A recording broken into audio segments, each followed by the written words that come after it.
দক্ষিণ মহিনা অঞ্চলৰ আজি কাতিমহীয়া নাম আৰু এই নামত আহি ধৰ্মপ্ৰাণ ৰাইজৰ লগত কিছু সময় কটালো। সঁচাকৈ খুব আনন্দৰ পৰিৱেশ। গাঁৱৰ এই পৰিৱেশবিলাক সদায় মনত পৰে।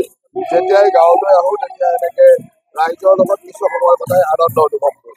26-ৰ যিমধ্যে বিহাৰৰ নিৰ্বাচনৰ বিৰোধী ধুলিছা কি ক'ব এই সম্পৰ্কত? যোৱা কালি যি বিহাৰৰ নিৰ্বাচনৰ ফলাফল দিলে, এই ফলাফলে ভাৰতবৰ্ষৰ ভৱিষ্যত ৰাজনীতিৰ বহু কথাই ইংগিত দিছে।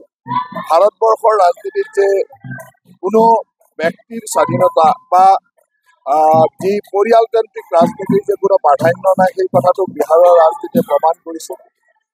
সদায় সনাতনী সংস্কৃতিৰ বিৰুদ্ধে কাম কৰি থকা বাওঁপন্থীসকলৰ যি ব্যৱস্থা বা বাওঁপন্থীসকলৰ ৰাইজৰ মাজত কেনেকৈ আছে তাৰো প্ৰতীয়মান কৰিছে।